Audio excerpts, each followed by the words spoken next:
किन्हीं तीन क्रमागत समपूर्णांकों का योग 54 दे रखा है, तो सबसे छोटा पूर्णांक कौन सा होगा।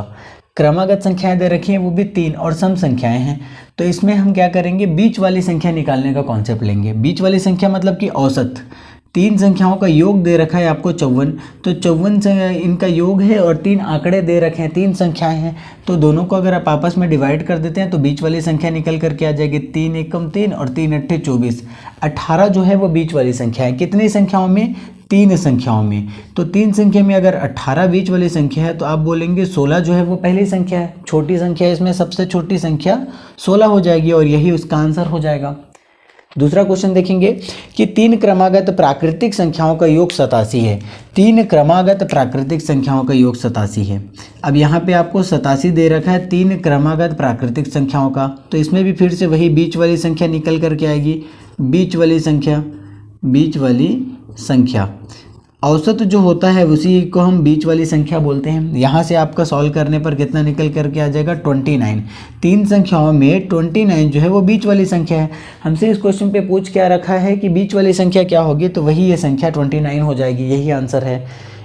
50 से कम 3 के सभी गुणजों का योगफल, 50 से कम और वो भी 3 का, तो प्रथम गुणज तो 3 होगा और यहाँ पर 50 से कम बोला है तो 48 होता है जो 3 का गुणज होता है।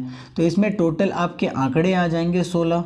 इतने का आपको योग पूछ रखा है, तो योग का कॉन्सेप्ट अगर पहला नंबर पता हो और आखिरी नंबर पता हो तो आप बहुत आसानी से इसमें निकाल सकते हैं। प्रथम संख्या प्लस आखिरी संख्या इंटू n/2।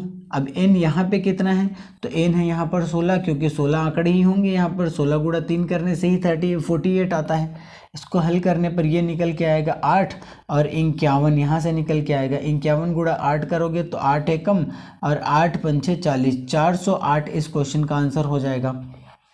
इस तरीके से आपको हल करना है। अगला क्वेश्चन क्या है कि दो संख्याओं का योगफल तथा गुणनफल क्रमशः 10 और 24 है, तो उनके युतक्रमों का योग ज्ञात कीजिए।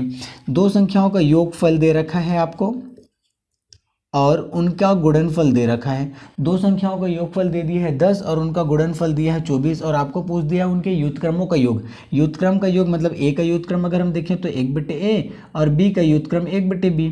दोनों का योगफल अगर हम निकालेंगे तो ये निकल के आएगा a प्लस b/ab।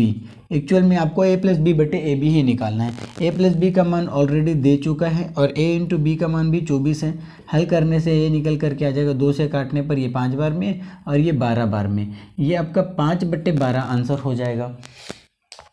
देखेंगे अगला प्रश्न, बहुत ही इंपॉर्टेंट क्वेश्चन है ये। ऐसे क्वेश्चन बहुत सारे एग्जाम में बने हुए हैं आपके एसएससी जीडी में, तो इस तरह से क्वेश्चन के आने के मैक्सिमम चांसेस हैं। अगला प्रश्न देखेंगे, यदि किसी संख्या के 1/3 का 1/4 15 है, यदि किसी संख्या के 1/3 का 1/4 15 है, इस तरह से लिखेंगे। किसी संख्या के 1/3 का 1/4 15 है, तो आपसे पूछ रखा है कि उस संख्या का 3/10 क्या होगा। तो पहले वो संख्या निकाल लेते हैं। वो संख्या अगर हम देखें 4×3=12, इसको सॉल्व करने से आ जाएगा x का मान 180 और उस संख्या का हमको पूछ रखा है 3/5। उस संख्या का पूछ रखा है 3/10 पूछ रखा है 3/10, तो 1 0 से 1 0 ये खत्म, आंसर निकल करके आ जाएगा 18×3 = 54। 54 हमारा इस क्वेश्चन का आंसर हो जाएगा।